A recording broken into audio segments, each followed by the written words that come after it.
Request है please. बात का जवाब हमने दिया है। चाचा का केवल 7 विभाग की बात देता है तो 7 विभाग की बात माननीय ब्रजेश जी आप बैठिए। और इन्होंने अरे आप तो सुनना भी पड़ेगा, आप बैठिए। सुनना पड़ेगा। माननीय आप बैठिए। अरे मैंने उनको बिठाया ना, मैंने उनसे निवेदन किया बैठे। मैंने माननीय उप मुख्यमंत्री जी से भी रिक्वेस्ट करी। देखिए माननीय वर्मा जी मेरी समाजवादियों का इतिहास नहीं पता है। नहीं, वो नहीं मालूम होगा, आप बता दीजिएगा समय आने पे। मेरा नहीं पता है समाजवादी। मेरा रिश्तेदारी माननीय मंत्री जी को पता है। पहले ये अब ये पटल पर आ गई है ना, सबको पता है। कांग्रेस में थे, पहले कांग्रेस में थे, फिर उसके बाद बहुजन में गए और बहुजन में चलिए अच्छा एमपी हो गए। चलिए हमारे छोटे हैं, हमसे छोटे हैं, चलिए एमपी भी हो गए और फिर राज्यसभा में भी चले गए और फिर आज डिप्टी सीएम हो गए। आज डिप्टी सीएम भी हो गए। लेकिन कल आपने जब हमारे मान लिया, हम लोग तो हमेशा चौधरी साहब का, हमेशा चौधरी चरण सिंह का सम्मान किया, हमेशा हम लोगों ने सम्मान किया है और उनके आदर्शों पर हम चल रहे हैं। डॉक्टर लोहिया के आदर्शों पर भी चल रहे हैं, आचार्य नरेंद्र देव के आदर्शों पर भी चल रहे हैं। जनेश्वर मिश्रा से तो हम लोगों ने बहुत कुछ सीखा, हमारे तो वो अभिभावक भी थे और हम इतना पूछना चाहते हैं। राजनारायण भी थे, राजनारायण जी की तो हमने बहुत छोटी छोटी सभाएं भी कराई, जनेश्वर मिश्रा जी की बहुत छोटी छोटी सभाएं कराई।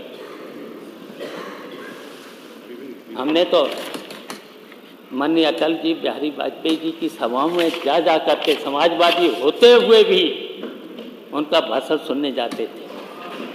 हम इसलिए जानना चाहता हूं, हम इसलिए कहना चाहता हूं आप सब लोगों से, भारतीय जनता पार्टी के लोगों से भी कहना चाहता हूं, कम से कम अटल बिहारी वाजपेयी के आदर्शों पर, सिद्धांतों पर चलना तो सीखो।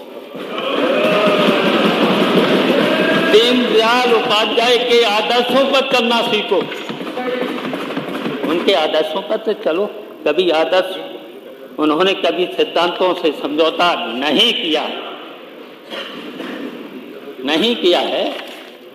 खन्ना जी कभी उन आदर्शों से पर चलना। माननीय डॉक्टर लोहिया ने हमेशा जाति तोड़ो की बात कही, कभी उन्होंने जातिवाद को बढ़ाने की बात नहीं कही। जाति तोड़ो, समाज बांधो, यह डॉक्टर लोहिया ये आंदोलन हमेशा चलाते थे। तो हम तो केवल आपको याद दिला रहे हैं कि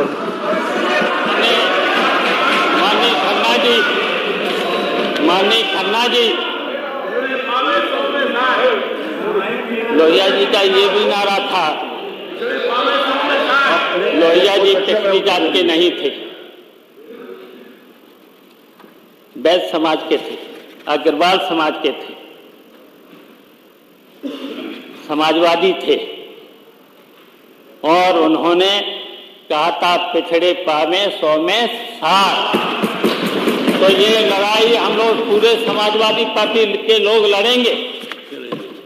माननीय मंत्री जी बैठे हैं, माननीय डिप्टी चीफ मिनिस्टर साहब बैठे हैं। आपने कल टोपी पर, हमने तो कभी भारतीय जनता पार्टी के वाले गमछा भी डालते हैं, टोपी भी लगाते हैं, अब तो टोपी भी लगाने लगे हैं।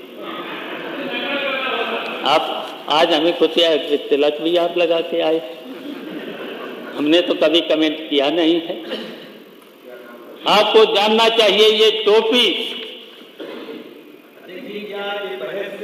बजट के सिवाय और भी हो रही है। मैं पूछ रहा हूँ, अगर नियम 56 पे है तो 56 पर बोला जाए, फिर अध्यक्ष जी हम लोगों को भी बोलने का अवसर खुला होना चाहिए और ये आपको मैं डिमांड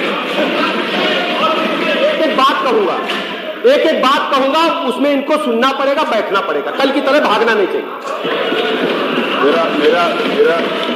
मेरा निवेदन है माननीय आदरणीय शिवपाल जी से माननीय मंत्री कि वहाँ नियम 56 कल तक हमारे रहे, ऊपर कमेंट किया, इधर उधर जाएंगे तो कल फिर आप उसके कमेंट किया। आप अभी जिस समय उसके ऊपर राज्यपाल के भाषण के ऊपर चर्चा होगी, आज समय दे दीजिए, अभी शुरू कर देना, इसके बाद दे देना। तो चलिए नियम समाप्त करके उसके ऊपर चर्चा प्रारंभ करते हैं। ये नियम 56 को माननीय शिवपाल जी के रिक्वेस्ट के ऊपर उसको समाप्त करते हैं, उसको ड्रॉप करते हैं। अब राज्यपाल के भाषण के ऊपर चर्चा प्रारंभ करते हैं।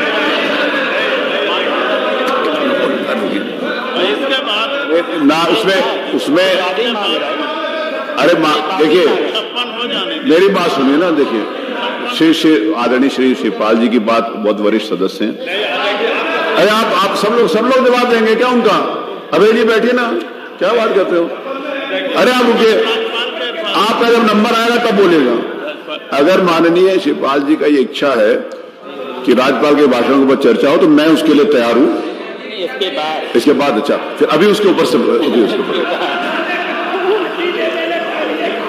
हमने ये कहा कि अभी 56 पे रहिए, फिर उसके बाद कहिएगा, आपको पूरा अधिकार है, कहिएगा जितनी देर कहिएगा, हम आपको छूट देंगे, सिर्फ आपको और किसी को नहीं। माननीय अध्यक्ष जी, बजट तो स्वास्थ्य विभाग पे बहुत पिछले वर्ष भी मिला था, बहुत बजट मिला था। अगर पूरा बजट आपने खर्च कर लिया होता तो बहुत सी समस्याएं हल हो जाती, बहुत सी समस्याएं हल हो सकती। वेंटिलेटर भी ठीक हो सकते थे। जो भी मशीनें हैं, जो टाइम दे दिया जाता है अल्ट्रासाउंड का, अरे शिवपाल जी 10 मिनट हो गए, अल्ट्रासाउंड का समय दे दिया जाता है महीना भर, और अल्ट्रासाउंड के लिए फिर गरीबों को जाना पड़ता है प्राइवेट अस्पतालों में, वसूली भी होती है। और हमने तो देखा है जिला अस्पतालों के गेट पर कुछ दलाल बैठे हुए हैं और वहीं से पकड़ करके ले जाते हैं बहका करके। मैंने छापा मंत्री जी से चलिए अब उत्तर आ जाए। छापा मंत्री जी अब छापा तो बहुत मारे हैं, अभी छापेंगे, आप उनका उत्तर आ जाने दीजिए। छापा तो बहुत मारे हैं, कोई असर पड़ा नहीं। तो इसलिए मैं कहना चाहता हूँ जी, मंत्री जी, अगर बजट खर्च कर लिया होता, आधा भी खर्च कर लिया होता, तो बहुत सी समस्याएं हल हो जाती। डेंगू जैसी बीमारी, और यहाँ तक कि हमने जो 20 लाख रुपया, अब उसके ऊपर चर्चा नहीं हो रही, मैं ग्राह्यता के ऊपर सिर्फ सुन रहा हूँ आदरणीय शिवपाल जी। नियम 56 आपको मालूम है कि नियम 56 की ग्राह्यता के ऊपर बोलिए। अगर मैं ग्राह्यता, मेरी बात सुनिए, अगर मैं उसको स्वीकार कर लूंगा तो स्वीकार करने के बाद फिर आप उसी चर्चा की मांग करते हो, तो फिर मैं उसकी चर्चा अगर स्वीकार करूंगा तो उसके ऊपर चर्चा करिएगा।